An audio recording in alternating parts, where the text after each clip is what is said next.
वनुसल्ली वनुसल्लिमु अला रसूलिहिल करीम। Christmas day के मौके पे ईसाइयों को, मसीहियों को मुबारकबादी देना शरअन जायज़ नहीं है। मुबारकबादी ये एक दुआ है कि अल्लाह ताला तुम्हारे अमल में बरकत नसीब फरमाए, अल्लाह ताला इसको और बढ़ाए।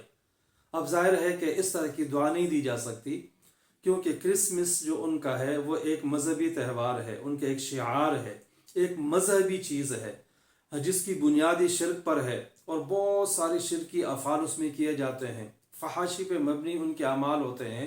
तो उनको कैसे कहा जा सकता है कि अल्लाह ताला तुम्हें बरकत दे।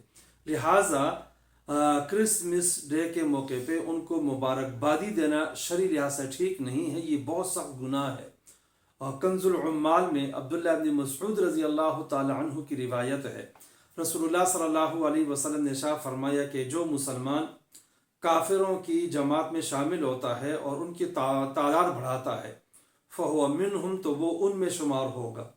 और इस तरह फरमाया कि वमन रज़िया अमल कौमिन, जो बंदा किसी कौम के अमल पे राज़ी होता है, काना शरीक मन आमिल बिही, तो ये उस बंदे के साथ शरीक हुआ जो उस पर अमल करने वाला है।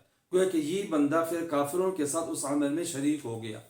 लिहाजा मुबारकबादी देना गोया कि उनके अमल पे रजामंदी है, उस पर खुश होना है, बरकत की दुआ देना है। ज़ाहिर है कि ये जायज़ नहीं है। जो बंदा उनको इस तरह मुबारकबादी देता है गोया कि वो भी इसमें उसके साथ शरीक हो गया। मुबारकबादी नहीं दी जा सकती।